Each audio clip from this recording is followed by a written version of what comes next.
Foi divulgado o relatório do Índice de Desenvolvimento Humano, uma entrevista que a gente estava louco para poder falar aqui sobre o tema. Ontem acabamos não falando, teve a entrevista com inúmeras revelações do presidente Jair Bolsonaro para o José Luiz da Atena. A gente não perdeu a oportunidade de voltar a tocar no assunto na divulgação do último relatório do IDH. Esse relatório do IDH que mostra o Brasil perdendo posições, apesar de uma pequena evolução numérica de 0,003 pontos. Nós vamos falar sobre esse assunto com o Flávio Comin, que é economista e trabalhou no Programa das Nações Unidas para o Desenvolvimento e foi consultor da Unesco, da FAO, entre outros organismos. Como vai, Flávio? Boa tarde. Boa tarde, tudo bem? Tudo bem, seja bem-vindo. Nesses dois aspectos que eu citei aqui, o Brasil evoluiu, porém foi lentamente. E outras nações evoluíram mais e passaram, levando o Brasil para algumas posições inferiores. O que mais chama a atenção, ou que a gente pode ficar preocupado? É a perda de posições ou é a lentidão desse crescimento do IDH? Então, obrigado pela sua pergunta. Se você permitir, assim, eu gostaria de começar com uma pequena correção. Diga. Por quê? Porque a gente precisa explicar que o PNUD não, de fato, produz nenhum dos dados. O PNUD pega os dados que vêm de outros órgãos, como o Setor de População das Nações Unidas. E vou dar só esse exemplo. Expectativa de vida ao nascer. A gente apenas sabe a diferença de expectativa de vida ao nascer depois que nós podemos comparar entre dois censos. Nesse meio tempo entre censos, o que o setor de demografia das Nações Unidas faz? Eles fazem interpolações. Então, quando a gente vê que a expectativa de vida ganha no Brasil 1,2, não ganhou nada. Isso é modelo, está parado. Quando a gente vê também que na parte de educação tem um componente de fluxo, um componente de estoque, um componente de expectativa de vida escolar, quando as crianças entram na escola, e os anos médios de estudo daqueles que têm mais de 25 anos. A gente vê que nós ganhamos 1,2 ali também, mas a gente não ganhou nada. É que apenas demograficamente nós temos um maior número de pessoas que fazem mais de 25 anos e que, como esse fluxo vem com um nível de escolaridade mais alto do que o anterior, do que o estoque que existe, que é muito baixo no Brasil, nós temos essas pequenas correções. E é importante dizer também que, em termos de renda, essa renda que está por volta dos 14 mil e 200 mil dólares por ano, é um valor que é tão baixo quanto a de 10 anos atrás. Ou seja, nós vivemos hoje uma profunda atrofia nas 3 dimensões do desenvolvimento humano. Eu vi que foi muito noticiado, um pequeno avanço. E claro, quando você não trabalha com isso, o número aumentou, o número é pequeno, é natural que você pense isso, né? Você olha o número, mas na realidade, esses são fatores que independem do progresso. Então, né, apenas começando a isso. Agora, isso não quer dizer que a sua pergunta não esteja correta, porque é fato também que outros países, diferentemente do Brasil, têm avançado nas dimensões do IDH. E um caso que eu destaquei recentemente, em algumas conversas, Twitter, outras coisas, é o caso do Peru. A gente vê que o Peru hoje, ele estava atrás do Brasil, e ele ocupa a posição de número 79 que o Brasil tinha na última edição do ano passado. O que acontece? Você vive quase um ano a mais no Peru, a educação melhorou muito nesse último ano no Peru, e apesar de uma renda mais baixa, isso faz com que o Peru esteja atualmente 5 posições na nossa frente.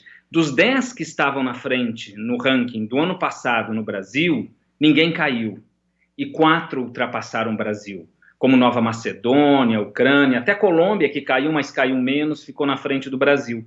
Então isso reflete uma situação de profunda estagnação, de profunda atrofia dentro do que a gente vê que são as dimensões principais do desenvolvimento humano do Brasil. Flávio, tudo bom? Boa tarde para você. Tudo bem? Prazer tê-lo aqui no Bandeirantes Acontece. Eu só gostaria que você detalhasse um pouco mais essa situação da renda no Brasil, porque se o Brasil está estagnado há 10 anos e estamos sendo ultrapassados por países que também têm uma renda muito baixa, né, durante todo esse tempo, você citou saúde, educação, vários fatores aí, mas especificamente falando da renda, por que essa estagnação? Então, eu costumo dizer que a gente sofre de um problema no país que é a desigualtite. O nosso nível de desigualdade é tão grande que nos torna um país disfuncional. Quando a gente olha dentro do IDH, o IDH não é só esse índice, ele é uma família de índices. E um dos índices que é muito interessante é o IDH corrigido pelo nível da desigualdade em todas as 3 dimensões. O que acontece? O Brasil aumenta a desigualdade principalmente na renda. Nós perderíamos 41% hoje do valor do IDH renda apenas pela nossa desigualdade.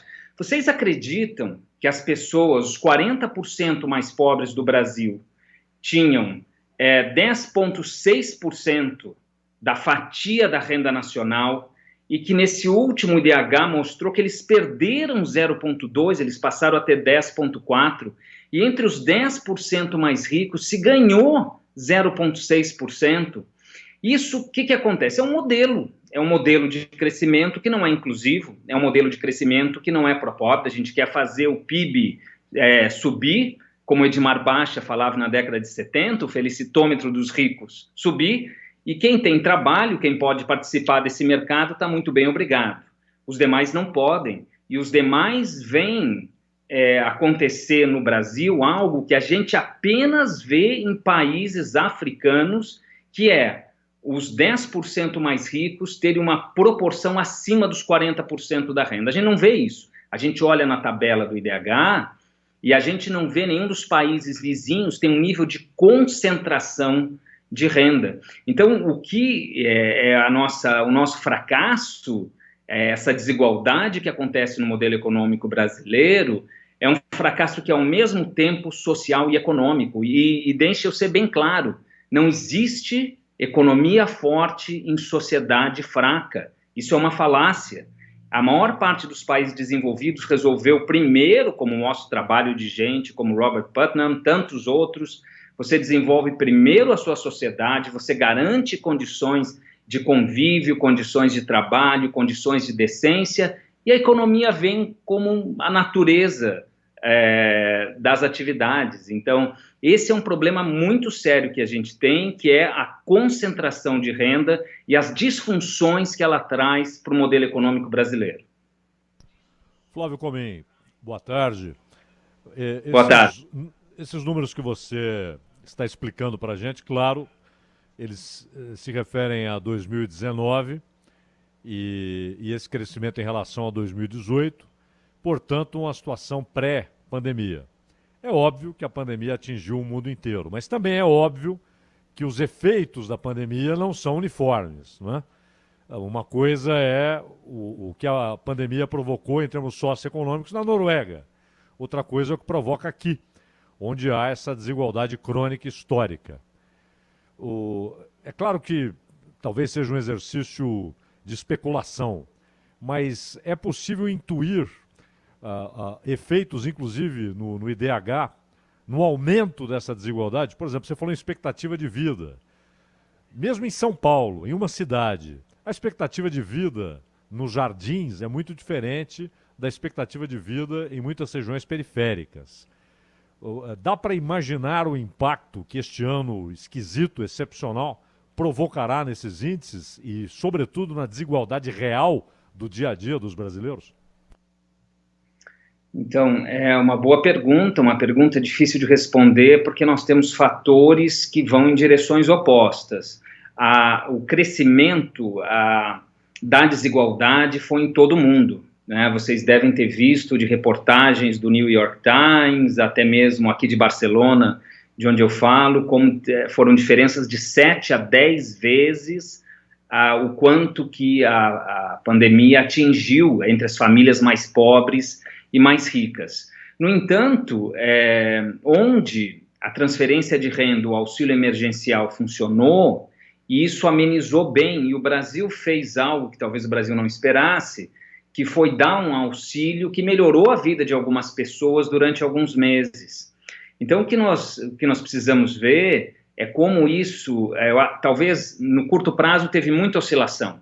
No curto prazo a gente foi do céu ao inferno, ou do inferno para o céu, para muitas das pessoas, e que se volta ao inferno. Talvez o que mais afete o desenvolvimento humano no longo prazo foi o fato de que as crianças mais pobres ficaram sem escola, as consequências disso sobre formação de capital humano no Brasil podem ser dramáticas, e a consequência de longo prazo disso é a redução das perspectivas econômicas. Então, isso é, de fato, algo que a gente precisa separar. A gente precisa separar um efeito de curto prazo, que é muito oscilante, é muito variável, nós temos fatores indo em dimensões opostas, e no longo prazo, infelizmente, tudo que sinaliza, não apenas em termos de expectativa de vida, porque os mais pobres ficaram mais expostos, os mais pobres foram mais contaminados, e apesar de eu não ter visto nenhum estudo que indique nenhuma diferença socioeconômica em termos de morbidade ou mortalidade, isso claramente deve ter. E, por outro lado, nós devemos ter um comprometimento da formação de capital humano no longo prazo. Eu vi aqui também que foi promovida uma mudança, né? Ou, digamos, há um IDH mais amplo, considerando questões ambientais. E que aí o Brasil ganha muitas posições, ao contrário do que muita gente imagina. E a Noruega, por exemplo, países desenvolvidos, né, em geral, principalmente os europeus, a Noruega, que aparece em primeiro lugar, ela perde várias posições, me parece que 15 posições. Esse vai ser sempre algo à parte, uma consideração à parte, a questão ambiental, ou a tendência é que tenhamos uma unificação e a questão ambiental passa a ser considerada no IDH geral? Então, dentro da história do IDH, existe um comprometimento com a simplicidade. O IDH, ele é um índice que serve para que as pessoas falem sobre ele, servem para abastecer a razão pública. O próprio Mabul Haq, que criou o IDH, junto com Amartya Sen, lá em 1990, ele dizia: o IDH precisa ser um indicador vulgar no sentido que as pessoas conversem sobre ele. Então, o IDH ele se desenvolve como uma família de indicadores. Nós temos o IDH corrigido por gênero, o IDH corrigido por desigualdade, nós temos o índice de pobreza multidimensional, e agora esse índice que leva em consideração as pressões planetárias, e essa expressão utilizada pelo PNUD, na minha modesta opinião, é um índice sensacional. O PNUD está prometendo esse indicador pelo menos há mais de 10 anos, quando foi feita a revisão de 20 anos do IDH, que ainda continua balizando metodologicamente o indicador. E essa introdução agora não poderia vir em melhor momento, porque agora, com a pandemia, existe uma consciência de que nós somos vulneráveis como humanidade, vulneráveis a um vírus, mas vulneráveis também aos efeitos das mudanças climáticas e das outras pressões ambientais. Então é muito interessante, eu recomendo o capítulo 7 desse relatório, porque ele faz uma discussão: será que nós podemos usar carbono? Que preço vamos dar para o carbono? Vamos usar um preço de $75, $200? O PNUD faz a simulação, vê que faz pouca diferença no ranking do IDH, decide ir para um conceito que está mais alinhado com o que o Programa do Meio Ambiente das Nações Unidas vem trabalhando, que é um conceito de riqueza abrangente e que leva em consideração a depreciação dos recursos naturais, a pressão que se faz, e que está muito associado com conceitos de pegada ecológica também. E quando se vê isso, se vê que os países ricos são aqueles que mais usam os recursos naturais do planeta.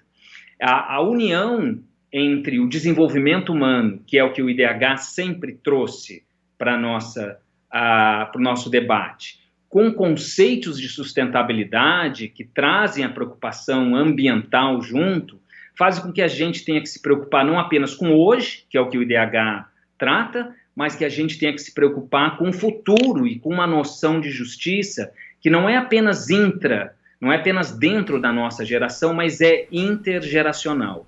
Então, esse indicador, dependendo de como ele for acolhido, mas eu acho que ele tem tudo para ser bem acolhido, ele deve ser um indicador permanente, deve ser reformulado como o próprio IDH dentro da sua história, porque essa simbiose entre o desenvolvimento humano e o desenvolvimento dos ecossistemas é essencial para uma vida boa, não apenas nossa, mas para a vida que nós vamos deixar para as pessoas que vêm aí adiante.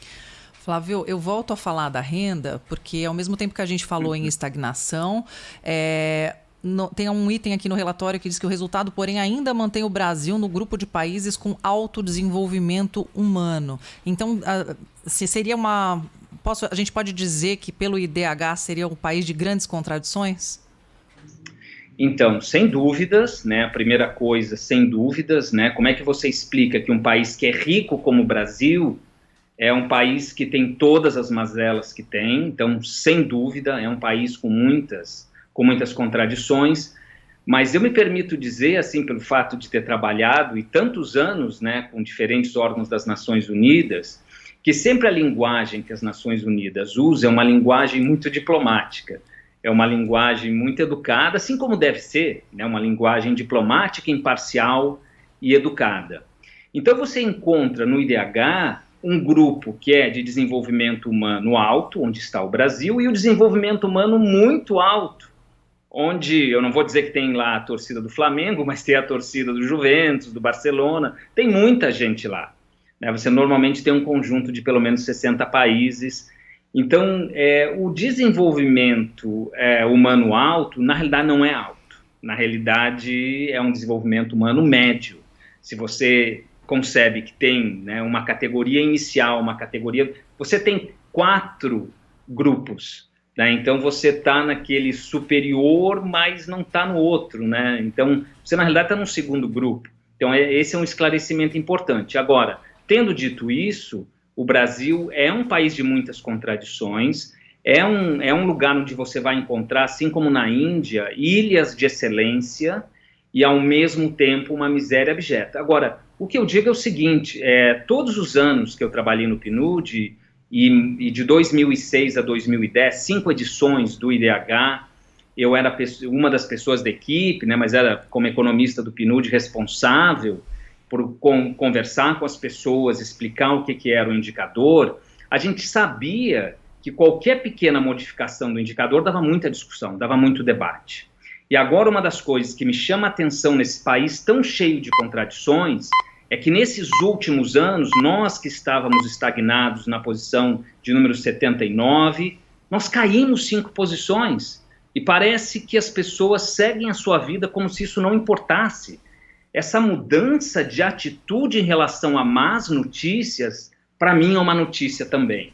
O fato de que parece que existe uma insensibilidade cidadã, de que cada novo absurdo é naturalizado, faz com que indicadores como o IDH, que são simples, que servem para o debate, que servem para conscientizar as pessoas sobre coisas que são tão fundamentais, que é viver, não estamos nem falando em viver bem aqui, estamos falando viver, expectativa de vida, um mínimo de educação cidadã para as pessoas e um mínimo de renda, que quando isso nos leva a cair 5 posições, que não se discuta muito isso, e eu pessoalmente não vi muita indignação em relação a essa queda de 5. Então, para mim, isso faz parte das nossas contradições. Entre as diferenças que você citou, o Brasil ocupa a posição de número 107, Flávio, na diferença de salários entre homens e mulheres, né?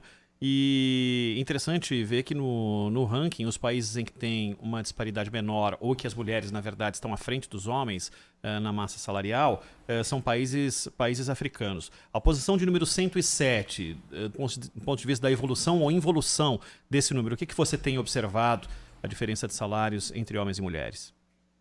Então, o que a gente vê é que, normalmente, quando a gente calcula diferenças salariais, elas são controladas para o nível de experiência que as pessoas têm e elas são controladas também para a qualificação que as pessoas têm, senão você estaria comparando ou anos de experiência ou qualificações diferentes. Então a gente controla para isso, para dizer que tem essa diferença.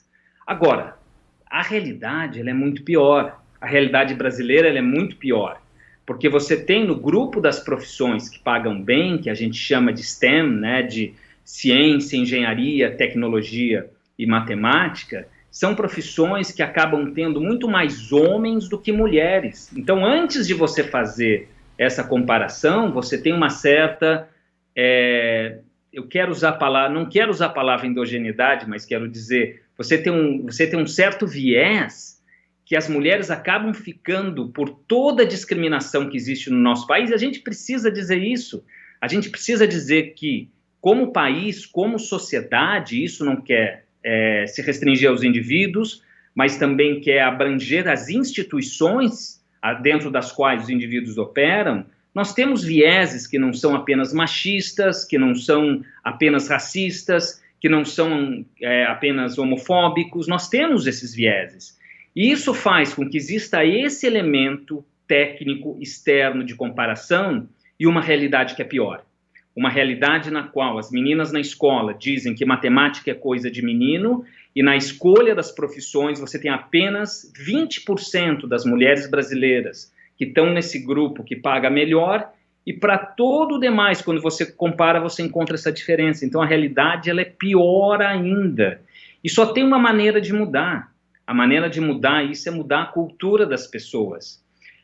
Todo o debate que nós tivemos nesses últimos anos sobre politicamente correto, o debate sobre as políticas de ação afirmativa, foram fundamentais para que a gente pudesse abrir algumas portas. Mas o fato é que nós não conseguimos abrir todas as portas e não vamos conseguir abrir todas as portas enquanto a gente não modificar a cultura das pessoas, enquanto os homens e os meninos, antes de serem homens, olharem para as meninas como iguais. Então, isso é um problema que a gente não vai resolver no curto prazo.